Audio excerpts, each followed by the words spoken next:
நண்பர்கள் அனைவருக்கும் வணக்கம். அனைவருக்கும் இனிய மாலை வணக்கம். இப்போ நம்ம பார்க்க போகிற வீடியோவோட முக்கியமான சாராம்சம் என்ன அப்படின்னா, ரயில்வே ஸ்டாக்ஸோட கரண்ட் ட்ரெண்ட் எப்படி இருக்கு, இப்போதைய ரயில்வே பங்குகளின் தற்போதைய நிலைமை என்ன நிலையில் இருக்கு. எல்லாரும் ஒரு காலத்தில் ஆஹா ஓஹோன்னு ஐஆர்சிடிசியில் 1000 ரூபாய்க்கு மேலே போகுதுங்க, ஐஆர்எஃப்சியை வாங்கினா மிகப்பெரிய அளவு லாபத்தை தரும், ஒரு பெரிய யூடியூப்ல அதை பற்றி பேசாத ஆட்களே இல்லை அப்படிங்கிறது தான் உண்மை.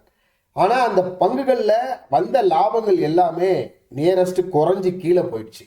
30% மேலே கரெக்டாக இருக்குது. இப்போ இருக்கக்கூடிய இந்த ரயில்வே துறை சார்ந்த பங்குகள் எல்லாமே 30% மேலே கரெக்டாக இருக்குது. கிட்டத்தட்ட 1139 ரூபாயில் இருந்த ஐஆர்சிடிசி இப்போ 800 ரூபாய் விலையில் இருக்குது. ஐஆர்எஃப்சியும் 30% கரெக்டாக இருக்குது. ஸோ இதில் இருக்கக்கூடிய முக்கியமான ரயில்வே ஸ்டாக்ஸில் இருக்கக்கூடிய ஒரு 4 பங்குகளை பற்றி பார்க்க போகிறோம்.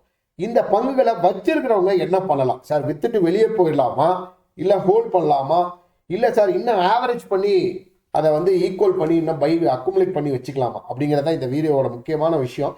கண்டிப்பாக இந்த வீடியோ உங்களுக்கு பயனுள்ள வீடியோவாக இருக்கும். கண்டிப்பாக வீடியோ கடைசி வரைக்கும் பாருங்க. வாங்க வீடியோக்குள்ள போகலாம். நமது சேவிங்ஸ் இன் தமிழ் யூடியூப் சேனல் அப்படிங்கிறது ஒரு எஜுகேஷன் பர்பஸ்க்கான சேனல் தான். இல்லை எந்த பங்குகளும் வாங்குங்க அப்படின்னு நம்ம பைக் கால்ஸ்லாம் கொடுக்குறது இல்லை. நானும் செபி ரிஜிஸ்டர் டிப்ஸ் போய்ட்றல. நீங்கள் இன்வெஸ்ட் பண்ணுறதா ட்ரேட் பண்ணாலும் இந்த ஃபினான்ஷியல் அட்வைசரை கன்சல்ட் பண்ணுங்கள். அது மட்டும் இல்லை, நம்ம டெலகிராம் குரூப்பில் ஜாயின் பண்ணாமல் இருக்கக்கூடிய நண்பர்கள் நிறைய பேர் இருக்கீங்க. ஜாயின் பண்ணுறது மூலயமா நிறைய பங்குச்சந்தை சார்ந்த டவுட்ஸை நீங்கள் கிளாரிஃபை பண்ணிக்க முடியும். அது மட்டும் இல்லாமல் நிறைய டிஸ்கஷன்ஸ் வழியாக உங்களோட டவுட்ஸ் நிறைய கிளாரிஃபை ஆயிரும். நீங்களும் உங்களோட டவுட்ஸை கேட்டுக்கலாம். அது மட்டும் இல்லாமல் நம்ம டெலகிராம் குரூப்பையும் லிங்க்கும் டிஸ்கிரிப்ஷனில் இருக்குது. மேக்ஸிமம் இதில் ஜாயின் பண்ணுறவங்க எல்லாருமே நம்ம வீடியோவோட டிஸ்கிரிப்ஷனில் இருக்க லிங்க்கை கிளிக் பண்ணி ஜாயின் பண்ணுங்கள். நம்ம குரூப் நேமில் நம்ம சேனல் நேமில் நிறைய ஃபேக்கான குரூப்ஸ் இருக்குது. அவங்க நிறைய ஃபேக்கான விஷயங்களை ஸ்ப்ரெட் பண்ணிகிட்டு இருக்காங்க. அதனால் நம்ம டிஸ்கிரிப்ஷனில் இருக்க லிங்க்கை கிளிக் பண்ணி ஜாயின் பண்ணுங்கள். நம்ம சேனலை சப்ஸ்கிரைப் பண்ணலாம் நண்பரும் சப்ஸ்கிரைப் பண்ணுங்கள். அப்படியே வாட்ஸ்அப்லேயும் ஜாயின் பண்ணி வச்சுக்கோங்க. உங்களுக்கு நிறைய அப்டேட்ஸுக்கு ரொம்ப யூஸ்ஃபுல்லாக இருக்கும். ஃபஸ்ட்டு நான் என்ன சொல்ல போகிறேன் அப்படின்னா, ஐஆர்சிடிசியை பொறுத்த வரைக்கும் நான் ஏற்கனவே சொல்லிட்டேன் 30% மேலே கரெக்டாக இருக்குது. ஆர்விஎன்எல் 35% மேலே கரெக்டாக இருக்குது. இர்கான் கிட்டத்தட்ட 46% வரைக்கும் கரெக்டாக இருக்குது. ஐஆர்எஃப்சி 39% வரைக்கும் கரெக்டாக இருக்குது. ஸோ இந்த 4 பங்குகளை பற்றி இப்போ பார்க்கலாம். ஃபஸ்ட்டு நான் பார்க்க போகிறது ஐஆர்சிடிசி. ஏற்கனவே ஐஆர்சிடிசியில் முதலீடு பண்ணி அந்த ஸ்பிளிட்டுக்கு அப்புறம் பெரிய அளவில் சரிவை சந்திரிச்சு அது கீழே போய் அதுக்கப்புறம் ஏறவே முடியாமல் ரொம்ப காலமாக அது இழுத்துக்கிட்டே இருந்தது. ஸோ அதுக்கப்புறம் ஆகா ஓகோன்னாங்க. அதுக்கப்புறம் அது ஒன்றுத்துக்கும் ஆகாமல் இருந்தது. அப்புறம் கொஞ்சம் கொஞ்சமாக மறுபடியும் ரெக்கவர் ஆகி பழைய லெவலை தாண்டி மேலே போகல. ஸோ மறுபடியும் இப்போது அந்த லாபம் எல்லாம் கரைந்து கடலோட போன மாதிரி லாபம் எல்லாமே கரைந்து போயிடுச்சு அப்படிங்கிறது தான் உண்மை. அவங்க என்ன நினச்சாங்க, மறுபடியும் நியூ ஹை போயிடும் அப்படின்னு எல்லாரும் எதிர்பார்த்தது. பட் இந்த லாபம் எல்லாமே மிகப்பெரிய அளவில் 800 ரூபாய் விலையில தான் இப்போ நிற்கிது. ஸோ இன்னும் இது ஏறுமா, இதை என்ன பண்ணலாம் அப்படின்னு எடுத்துக்கிட்டிங்கன்னா, இந்த வருடத்தோட ஃபினான்ஷியலாக இதுக்கு செக் பண்ணி பார்க்கணும். ஏன்னா ஒருவேளை இந்த ஸ்டாக்கில் பிரச்சனை இருக்கா, இவங்க ரிசல்ட் ஏதாவது பேடான ரிசல்ட் கொடுத்துருக்காங்களா, இல்லை மறுபடியும் இது மேலே ஏறுறதுக்கான வாய்ப்புகள் இருக்கா அப்படிங்கிறத மட்டும் நம்ம தெளிவாக பார்க்கலாம். ஸோ இது ஒரு நல்ல ஒரு லார்ஜ் கேப் ஸ்டாக்ஸ் லெவலில் இருந்தாலும் இப்போதைக்கு இதோட மார்க்கெட் கேபிட்டல் 64,008 கோடி தான் இதோட மார்க்கெட் கேபிட்டல். ஸோ நிறைய ரயில்வே துறை சார்ந்த பங்குகளில் லார்ஜ் கேப் ஸ்டாக்ஸ் ஐஆர்எஃப்சியில் இப்போ லார்ஜ் கேப்பில் தான் இருக்குது. ஸோ நிச்சயமாக இது ஆல் டைம் ஹையை பொறுத்த வரைக்கும் 1279 ரூபாயில் இருந்த ஒரு பங்கு. இன்றைக்கி இதோட விலை 800 ரூபாய். இப்போ இதை இன்னும் அக்குமுலேட் பண்ணலாமான்னு நமது நண்பர்கள் நிறைய பேர் கேட்குறீங்க. கண்டிப்பாக இப்போ இருக்கக்கூடிய இந்த ட்ரெண்டில் நீங்கள் இதோட அக்குமுலேஷனை ஸ்டார்ட் பண்ணலாம் அப்படிங்கிறதா உண்மை. என்னை பொறுத்த வரைக்கும் ஒரு லாங் டேர்ம் இன்வெஸ்ட்மெண்ட்டுக்கு ஐஆர்சிடிசி ஓகே, ஒரு மோனோபோலி ஸ்டாக்கும் கூட. இன்னும் இப்போதைக்கு நீங்கள் ரயில்வே துறை சார்ந்த நிறைய பேருக்கு தெரிஞ்சிருக்கும். ரயில்வேயில் இருக்கக்கூடிய டிக்கெட் புக்கிங்லேருந்து நம்ம குடிக்கிற தண்ணி முதற்கொண்டு அங்கே இருக்கிற ஸ்டால்ஸ் எல்லாமே இந்த ஐஆர்சிடிசியோட கண்ட்ரோலில் தான் இருக்குது. எல்லா ஸ்பெஷல் ட்ரெயின்ஸுமே ஐஆர்சிடிசியோட கண்ட்ரோலில் தான் ரன் ஆகுது. ஸோ இந்த ஸ்டாக்கில் உங்களுக்கு அவ்வளோ பெரிய பயம் தேவையில்லை. ஸோ நிச்சயமாக இந்த பங்கு மிகப்பெரிய அளவில் உயர்றதுக்கு வாய்ப்பு இருக்கக்கூடிய பங்கு தான். அதனால் ஐயோ என்ன சார் வாங்கிட்டு நான் என்ன பண்ணட்டும் அப்படின்ற அளவுக்கான பயங்கள் தேவையில்லை. ஆல்ரெடி இந்த ஸ்டாக்கை ஹோல்ட் பண்ணிக்கலாம். நம்ம மறுபடியும் பார்த்தீங்கன்னாலும் இப்போவும் சொல்கிறேன், மியூச்சுவல் ஃபண்ட்ஸ் வேணால் இதில் கொஞ்சம் அவங்களோட நம்பர் ஆஃப் ஸ்கீம்ஸில் வந்து ஒரு ரொம்பலாம் வந்து செல் பண்ணலை. ஆனால் எஃப்ஐஐஸ் வந்து ஒரு ஹியூஜ் லெவலில் தான் இந்த நம்பர் ஆஃப் ஸ்கீம்ஸ் வைஸும் செல் பண்ணியிருக்காங்க. எஃப்ஐஐஸ் வந்து இதில் பெரிய லெவலில் செல்லிங் நடந்திருக்கு, அது இல்லைன்னு சொல்ல முடியாது. ஸோ மறுபடியும் ஆனால் இந்த ஸ்டாக்ஸ் அந்த அளவுக்கு ஒரு ஆப்டான ஸ்டாக்ஸ் சார், ஒரு லாங் டேர்ம் இன்வெஸ்ட்மெண்ட்டுக்கு ஆப்டான ஸ்டாக் ஆனால் டெஃபினட்டாக நீங்கள் லாங் டேர்ம் இன்வெஸ்ட்மெண்ட்டுக்கு இந்த ஸ்டாக்கை கண்டிப்பாக ப்ரிஃபர் பண்ணலாம். ஸோ நீங்கள் ஆல்ரெடி ஹோல்ட் பண்ணி வச்சிருக்கிறவங்களும் இந்த ஸ்டாக்கை என்ன பண்ணலாம் அப்படின்றது தான் அடுத்த கொஸ்டின். தாராளமாக ஹோல்ட் பண்ணுங்கள். இன்னும் ஒரு கீழே மறுபடியும் ஒரு நல்ல ஒரு சரிவு கிடைச்சதுன்னா தாராளமாக இந்த ஸ்டாக்கை நீங்கள் அக்குமுலேட் பண்ண ஆரம்பிக்கலாம். சரிங்களா? ஸோ இப்போ இருக்கக்கூடிய ஐஆர்சிடிசியோட ஃபினான்ஷியல் எப்படி இருக்குது அப்படிங்கிறத நம்ம செக் பண்ணிடுவோம். இப்போ 2024, 23, 24 கம்பேர் பண்ணும்போது கிட்டத்தட்ட நியரஸ்ட் டோட்டல் ரெவன்யூ 3689 கோடியாக இருந்த 2023 டோட்டல் ரெவன்யூ 4441 கோடியாக தான் அதிகமாகிருக்கு. டிடிஎம்மோ 4654 கோடி வரைக்கும் நல்லாவே இன்க்ரீஸ் பண்ணிட்டாங்க. நெட் இன்கம் கம்பேர் பண்ணாலும் 1005 கோடியிலேருந்து 1111 கோடியாகவும், இந்த டிடிஎம்ல 1199 கோடியாகவும் இருக்குது. ஸோ இபிஎஸ்ஸை பார்த்தா ஸோ நியரஸ்ட் 12.57லேருந்து 13.89 வரைக்கும் இபிஎஸும் க்ரோ ஆகிருக்கு. இந்த ஆனுவல் ரிப்போர்ட்டை எடுத்து செக் பண்ணி பார்த்தீங்கனாலும் உங்களுக்கு அதுதான் வரப்போகுது. ஸோ நிச்சயமாக ஸோ பேலன்ஸ் ஷீட்லேயும் போய் பார்த்தீங்கன்னா டோட்டல் அசட் 2024 இந்த இதில் வந்து இன்க்ரீஸ் பண்ணி தான் வச்சுருக்கிறாங்க. அதே மாதிரி லயபிலிட்டியை செக் பண்ணி பார்த்தீங்கன்னா 2610 கோடியில் இந்த டோட்டல் லயபிலிட்டி ஒரு 250 கோடி வரைக்கும் இன்க்ரீஸும் ஆகியிருக்கு.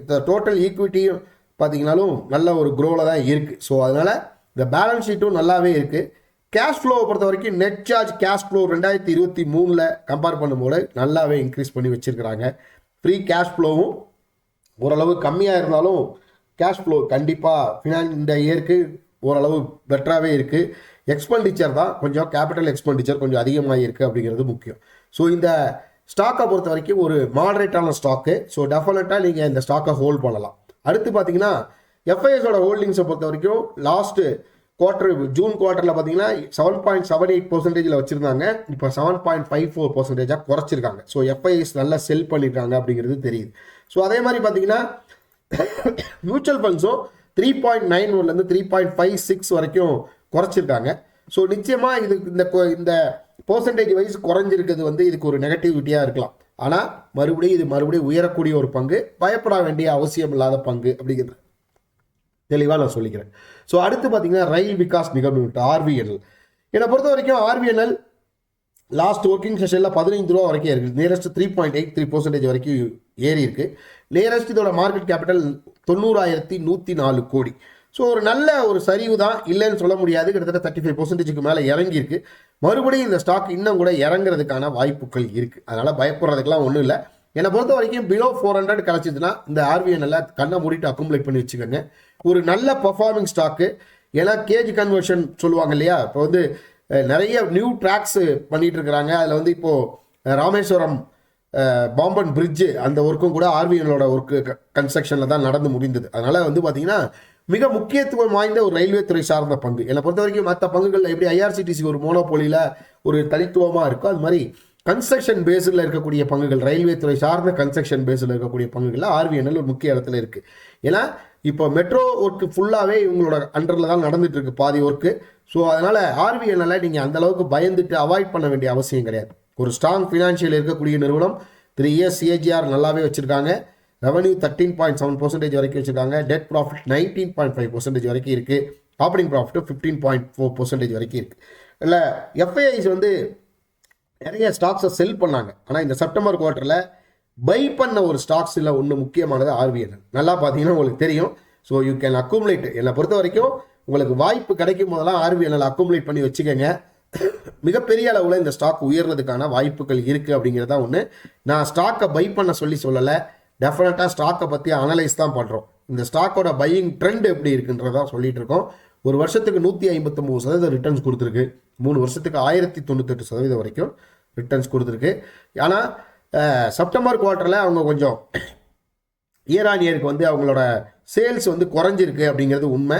அதை பற்றி கவலையே கிடையாது. மறுபடியும் எல்லா இடத்துலையும் இந்த மாதிரியான ஏற்ற இறக்கங்கள் இருக்க தான் செய்யும். So you can consider. நீங்கள் அதுக்கு முன்னாடி அந்த ஸ்டாக்ஸை பற்றி ஒரு தடவைக்கு 2 தடவை அனலைஸ் பண்ணி வச்சுக்கோங்க. ஸோ ஸ்டாக்கில் இருக்கக்கூடிய ஏற்ற இறக்கங்களை பற்றி அப்போ தான் உங்களுக்கு புரிஞ்சிக்க முடியும். ஸோ இறங்கிடுச்சின்னு பயப்படவும் வேணாம், ஏறிடுச்சின்னு சந்தோஷப்படவும் வேணாம். ஸோ அது மாதிரியான விஷயங்கள் தெரியணும்னா அந்த பங்கை பற்றியான அத்தனை விஷயங்களும் உங்களுக்கு புரியணும் அப்படிங்கிறத சொல்லிக்கிறேன். இதில் வந்து நான் இப்போ சொல்ல போகிறது அதே மாதிரி ஃபினான்ஷியலை நம்ம கண்டிப்பாக பார்த்தே ஆகணும். ஏன்னா ஸ்டாக்கில் இருக்கக்கூடிய ஃபினான்ஷியல் வீக்காக இருந்துச்சுன்னா ஸ்டாக் மறுபடியும் டவுன் சைட் போகிறதுக்கான வாய்ப்புகள் தான் அதிகமாக இருக்குது. இதில் பொறுத்த வரைக்கும் ஓகே, இன்கம்மை பொறுத்த வரைக்கும் 2024-23 வந்து பார்த்தீங்கன்னா 21,358 கோடியாக இருந்த ரெவன்யூ வந்து 2024 23,179 கோடி. இந்த டிடிஎம்ல 21,558 கோடி. அது ஒரு பிரச்சனை இல்லை. இந்த டிடிஎம் இன்னும் எவ்வளோ வருதுன்றதை அப்புறம் பார்க்கலாம் நம்ம. அதே மாதிரி பார்த்தீங்கன்னா இந்த 2023 நெட் இன்கம் பார்த்தீங்கன்னா 1,341 கோடி.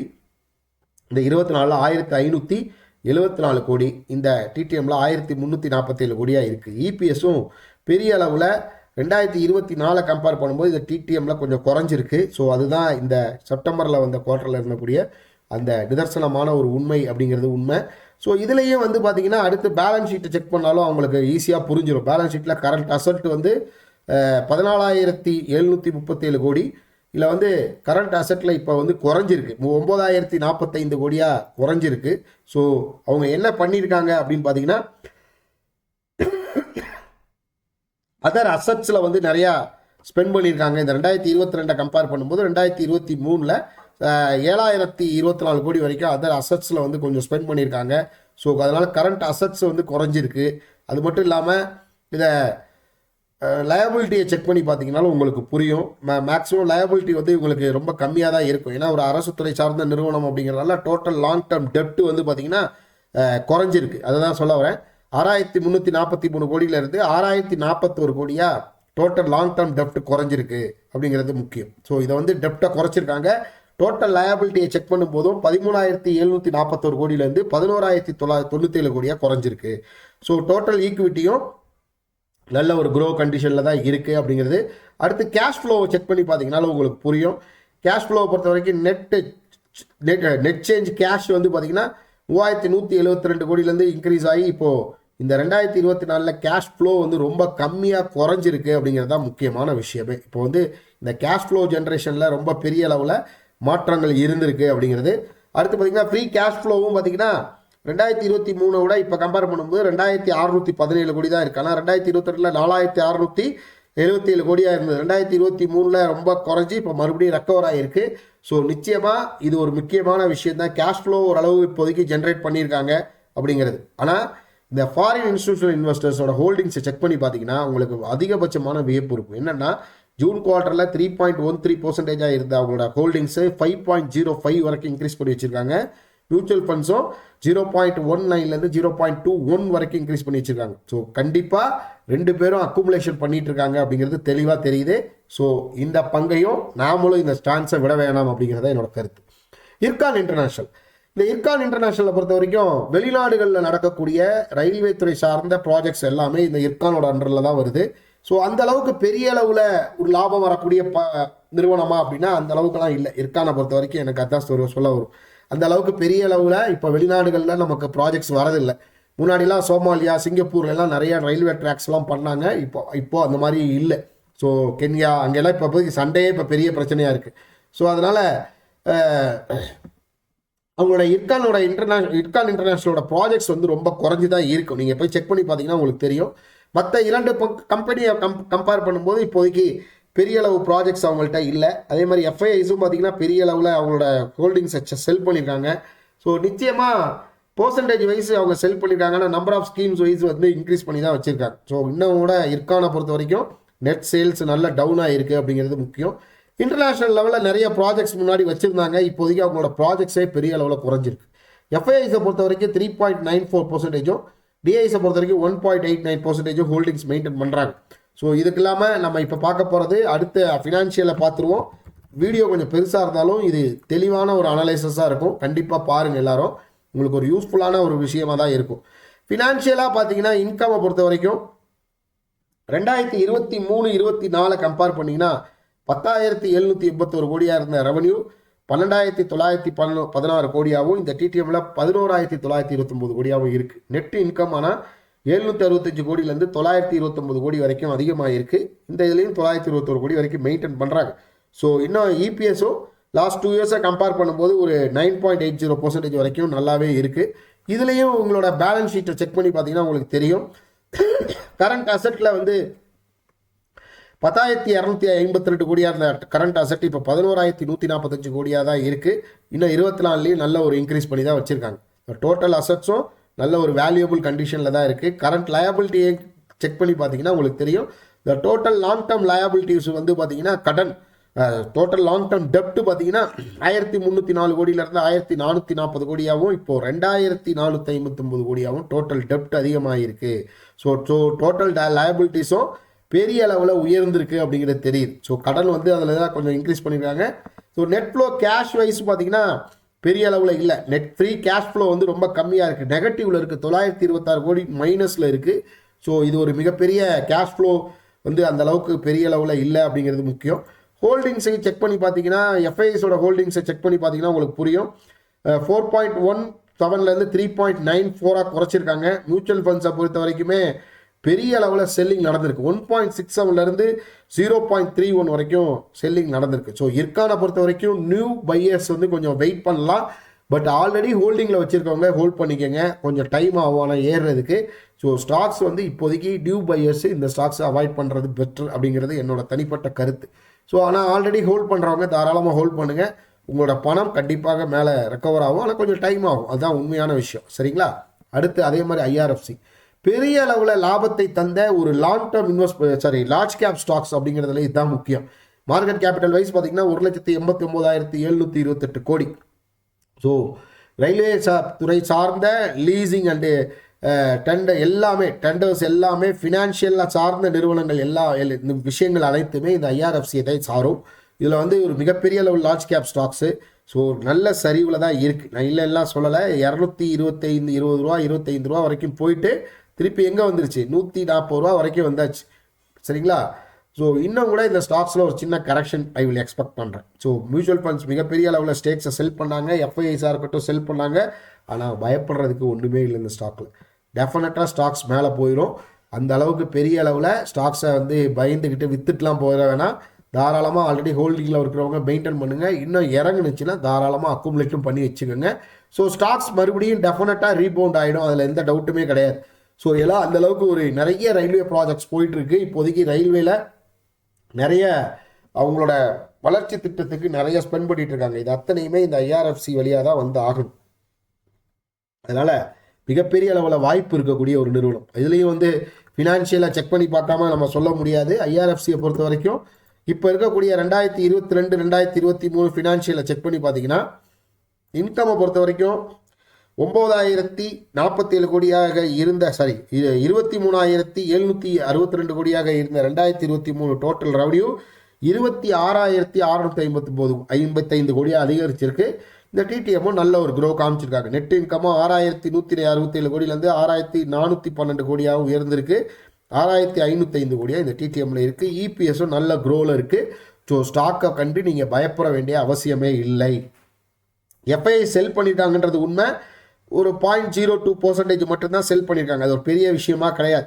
மியூச்சுவல் ஃபண்ட்ஸ் எல்லாம் பெரிய அளவில் செல் பண்ணிட்டாங்க. 0.55%லேருந்து 0.15% குறைஞ்சி போச்சு. ஸோ ஆனால் எஃப்ஐஐஸ் இன்னும் அதை மெயின்டைன் பண்ணிட்டு தான் இருக்கிறாங்க. ஸோ பெரிய அளவில் செல்லிங் நடந்திருக்கு அப்படிங்கிறது உண்மைதான், இல்லைன்னு சொல்லலை. ஆனால் HDFC பேலன்ஸ் அட்வான்டேஜ் ஃபண்டு இதை அக்குமுலேட் பண்ணி வச்சுருக்கிறாங்க. ஆனால் ஐசிஐசிஐ பொட்டன்ஷியல் யூடிஐலாம் வந்து அவங்க நம்பர் ஆஃப் ஸ்கீம்ஸ் வைஸ் பார்த்தீங்கன்னா குறைச்சிருக்கிறாங்க. அது உண்மை நடந்திருக்கு. ஸோ இந்த 4 பங்குகளை பற்றி நம்ம பார்த்துட்டோம். ஐஆர்சிடிசி, RVNL, இர்கான், ஐஆர்எஃப்சி, இந்த 4 பங்குகளையும் பற்றி நான் சொல்லிட்டேன். ஸோ ஐஆர்எஃப்சியை பொறுத்த வரைக்கும் நீங்கள் ஆல்ரெடி ஹோல்ட் பண்ணலாம். நியூ பையிங்க்கு இன்னும் கொஞ்ச நாள் வெயிட் பண்ணலாம். கண்டிப்பாக உங்களோட போர்ட்ஃபோலியோவில் வைத்திருக்க வேண்டிய ஒரு பங்கு. பட் ஐஆர்சிடிசியோ RVNL அந்த மாதிரி இல்லை. டெஃபினட்டாக நீங்கள் உங்கள் போர்ட்ஃபோலியோவில் ஆட் பண்ணலாம். அதுக்கு சரியான நேரமும் கூட அப்படிங்கிறத சொல்லிக்கிறேன். கண்டிப்பாக நீங்கள் அதுக்கு முன்னாடி ஒரு தடவைக்கு 2 தடவை இதை பற்றி அனலைஸ் பண்ணிக்கோங்க. வேறு ஏதாவது டவுட் இருந்தால் எனக்கு கமெண்ட்டில் சொல்லுங்கள். நன்றி, வணக்கம்.